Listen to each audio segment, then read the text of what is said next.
আজকের একটি দুর্ঘটনায় কতগুলো স্বপ্ন, কতগুলো ভবিষ্যৎ শেষ হয়ে গেল। এই যে ছোট ছোট শিশুরা যে স্কুলে তারা যে পড়ালেখা করার জন্য যাচ্ছে, এখান থেকেই তো তারা তাদের মা বাবারা স্বপ্ন দেখতো, আমার ছেলে একদিন সেনাবাহিনীতে চাকরি করবে, আমার ছেলে একটি উচ্চশিক্ষায় শিক্ষিত হবে এবং একটি ভালো পর্যায়ে যাবে।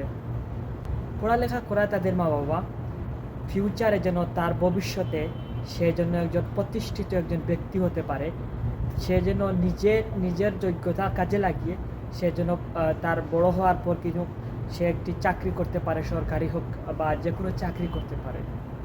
সেই স্বপ্নগুলো নিমিষেই শেষ হয়ে গেল। এই ছোটো ছোটো সোনামণিদের পিতামাতারা তারা হয়তো বা সকালবেলা জানতেও না তাদের সন্তানেরা আর কখনো বাড়ি ফিরে আসবে না। হাসি মুখে সকালবেলা শুরু হয়েছিল, হাসি মুখে স্কুলে গিয়েছে, আর স্কুল থেকে আর সেই ছোট্ট ছোট্ট সোনামণিদের আর বাড়ি ফেরা হলো না।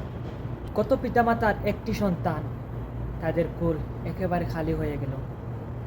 আসলে বাংলাদেশের আজকের এই ঘটনাটুকু সকলকে কাঁদিয়েছে। কেন কাঁদাবে না? এই ছোট্ট ছোট্ট সোনামণিরা সকালবেলার যেই ফুলগুলো ফুটে, সেই ফুলগুলো নিমিষেই ধ্বংস হয়ে গেল।